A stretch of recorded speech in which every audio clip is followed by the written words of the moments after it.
Olaf III redirects here. It can also refer to Olaf Guthfrithson of Dublin and to Olof Skötkonung of Sweden. Also, sometimes Olaf II of Denmark is numbered as 3 when counting a previous anti-king. For other people of the same name, see Olaf Haraldsson. Olaf Haraldsson, known as Olaf here, ruled Norway as from 1067 until his death in 1093. He was present at the Battle of Stamford Bridge in England in 1066, where his father, King Harald Hardrada, saw defeat and was killed in action, an event that directly preceded his kingship. During his rule, Olaf made peace with regards to earlier royal conflicts with the Church, strengthened the power of the monarchy, and is said to have founded the city of Bergen circa 1070. Around 1225, Snorri Sturluson wrote Olaf Kyr's saga about King Olaf in the Heimskringla biography. Olaf was a son of King Harald Hardrada and Tora Torbergsdatter. Olaf joined his father during the invasion of England during 1066. However, he was only 16 years old during the Battle of Stamford Bridge in September 1066.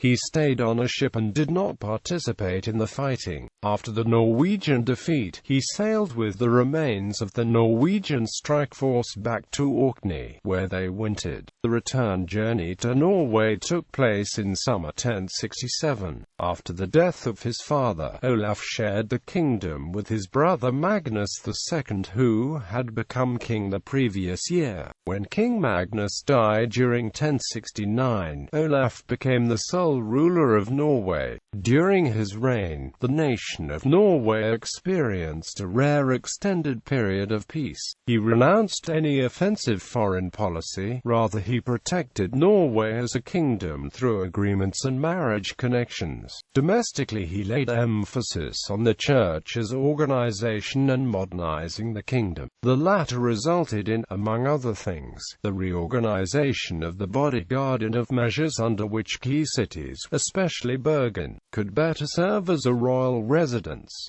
According to the Heimskringla by Snorri Sturluson, Olaf is said to have founded the city of Bergen. The death of Harald Hardrada and the serious defeat suffered by the Norwegians in 1066 tempted the Danish king, Sven Stridsson, to prepare for an attack on Norway. King Sven no longer felt bound by the ceasefire agreement signed with Harald Hardrada in 1064, since it would only be valid for the two kings during their own lives. However, Olaf made peace with King Sven and married the king's daughter Ingrid. Later, Olaf's half-sister Ingegerd of Norway married King Sven's son and heir Olaf I of Denmark, who would later become the Danish king. Although there were some attacks on England by Danish forces, peace persisted between Denmark and Norway. Olaf also made peace with William the Conqueror of England.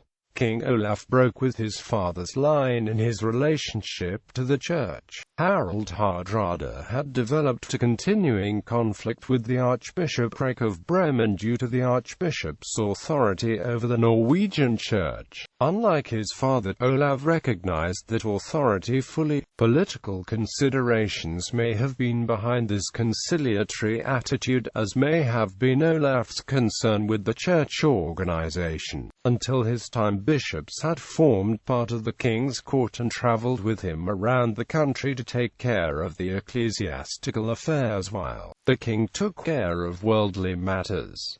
The bishops established fixed residence in Oslo, Nidaros and Bergen. King Olaf also took the initiative for the construction of churches, including Christ Church in Bergen and Nidaros Cathedral in Trondheim. Olaf strengthened the power of the king and instituted the system of guilds in Norway. There are strong indications that the government of King Olaf began writing secure provincial laws to a greater extent. The Norwegian law Gulatingsloven was probably put in writing for the first time during his reign. King Olaf died of illness on the 22nd of September 1093 in Haugbo, Ranrike, then part of Norway. He was buried at the Nidaros Cathedral. His marriage to Ingrid did not produce any children. His successor as king, Magnus III, nicknamed Magnus Barefoot, was acknowledged to be his illegitimate son. Physical appearance. The Morkan Skinner describes Olaf III as tall man, and everyone agrees that there has never been seen a fairer man or a man of nobler appearance. He had blonde hair, a light complexion, and pleasing eyes, and he was well proportioned. He was taciturn for the most part, and not much of a speechmaker, though he was good company after drink.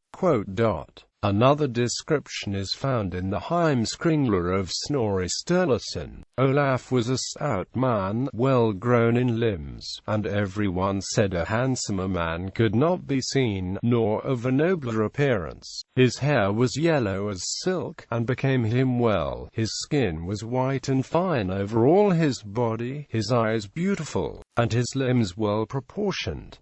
He was rather silent in general, and did not speak much even at things, but he was merry in drinking parties. He loved drinking much, and was talkative enough then, but quite peaceful. He was cheerful in conversation, peacefully inclined during all his reign, and loving gentleness and moderation in all things. Memorial. A memorial to King Olaf here was placed in Bergen, Norway in connection with the city's 900-year anniversary. The abstract equestrian statue by noted Norwegian sculptor Knut Steen was unveiled on the 21st of May 1998. Ancestry.